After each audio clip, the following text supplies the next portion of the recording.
A while back, I did a CTL presentation where I introduced the concept of using an Excel spreadsheet to set up the dates for an online class. I showed the participants how to construct one of these calendar blanks from scratch and later provided this file so faculty would not have to build their own workbook.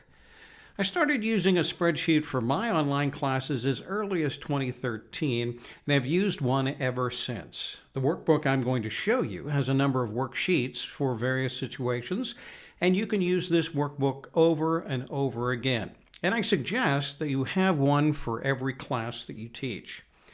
If you notice, I have displayed a worksheet that is designed for the fall semester. It has fall 2023's start date of August 14th, 2023. And we're going to change that date to the start of the fall 2024 semester. This year's start date is August 19th, 2024. Notice that when I change the date, all the date fields are changed as well, as these are all connected directly or indirectly to the start date at the beginning of the worksheet. Not only does this allow you to plan each semester for your classes, but the calendar blank aids you in the prevention of mistakes if you would be referring back to a physical calendar and possibly type in an incorrect date. In addition, the fall blank has an allowance for the Thanksgiving break holiday, and we have provided other blanks that you may need as well. The spring blank is set with the spring 2025 date already, and has an allowance for the spring break week. There are additionally two blanks for 8-week classes. The fall 8-week blank provides 2 terms. The second term has an allowance for the Thanksgiving Day holiday. The spring 8-week blanks also provide 2 terms, but notice there is no allowance for spring break, and that's because spring break falls between those 2 terms. If you have 5-week classes, you can use the 8-week blanks up through the 5th week. Remember, the last day of class will be on a Friday and not a Sunday, as the 5th week will show its final date as Sunday's date. You can adjust that in the calendar. Let's go back to the fall 16-week blank and discuss the purpose of the columns and some of the ways to edit this blank for your specific classes. Let's talk about the setup of this worksheet. There are 7 columns in this worksheet. Each applies to some aspect of your class. However, some may be used at your discretion and can be edited to your specific needs.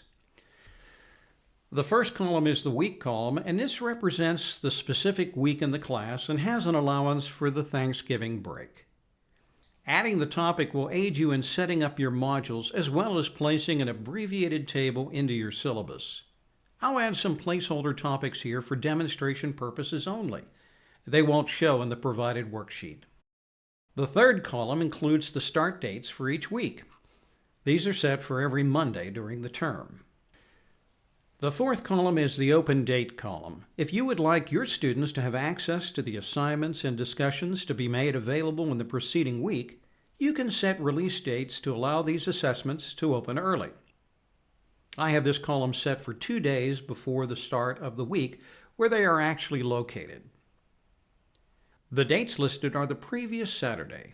If you plan to use this but want the assessments to open up on a different day, you can change the formula in each cell in this column. The formula is the week start date minus 2, which is the Saturday before the beginning of the week. You can change these to Sunday by making the formula have minus 1, or change these to Friday by having the formula changed to minus 3. Make sure you change the formula in every cell in this column. I wouldn't recommend that you make these available any earlier than the preceding Friday. Note that the date in the first cell of this column is the same as the open date.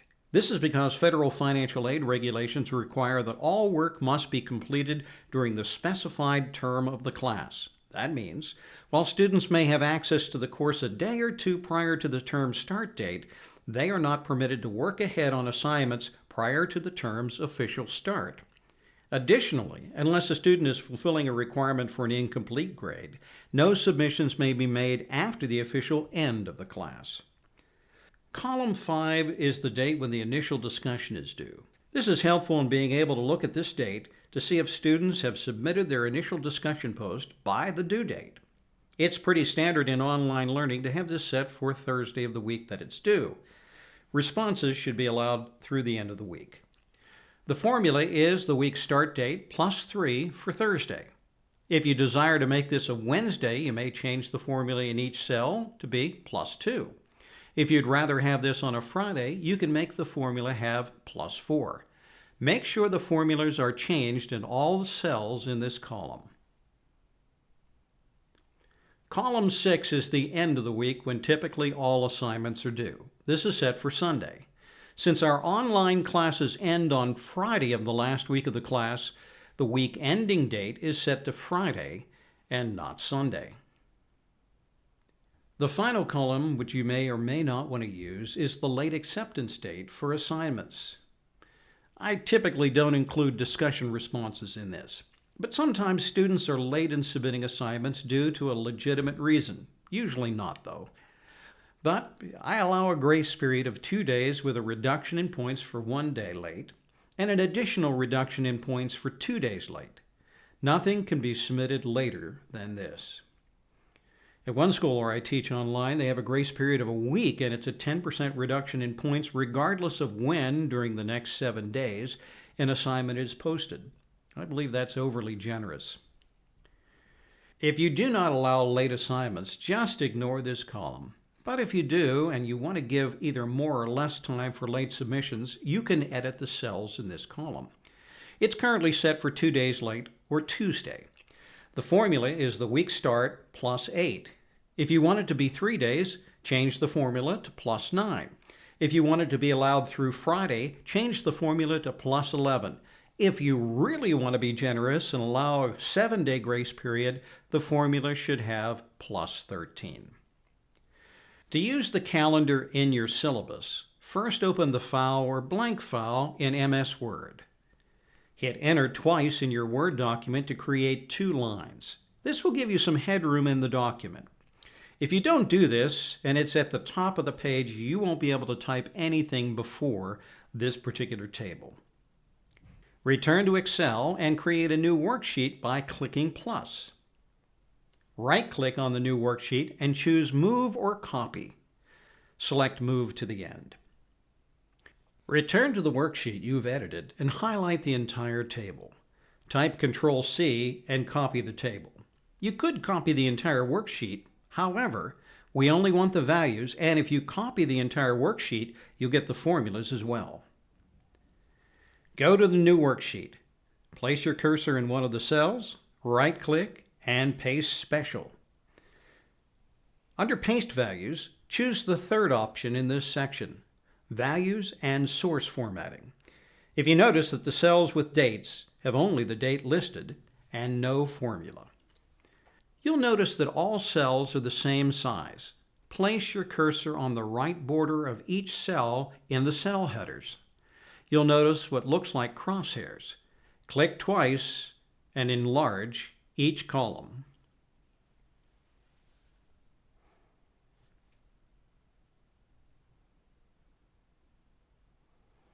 We are going to truncate this table so it can be used in your syllabus. So we're going to remove things that really aren't necessary to be in your syllabus. We won't need the open date column. Highlight this column, right-click, and select Delete. You might think it would be easier to use the delete key on your keyboard. However, this only deletes the information in the cells and not the column itself. You may or may not need the discussion due date column. We'll just highlight the column and right-click and select Delete. In the assignment due week ending column, let's edit the title a little bit so the column is not so wide. We'll remove the assignment due and slash. Place your cursor on the right border of the week ending cell in the cell headers and click twice to resize the column. We won't need the late date column. Highlight this column, right-click, and select Delete. With that move, we lost the thick outside border on the right side of the table. Highlight the table and select the thick outside border from the border menu. We now have a thick border on all 4 sides. Highlight the table and select Ctrl-C. Transition to the Word document. Place your cursor in the document and select Ctrl-V to paste.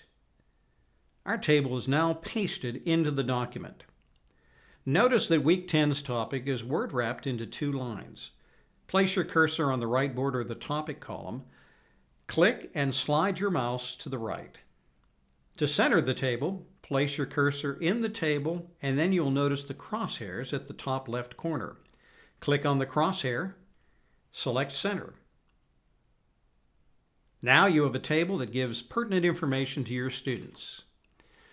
I hope that you found this helpful for the preparation of your classes. The calendar blank can be used in all of your classes, whether they're traditional or online.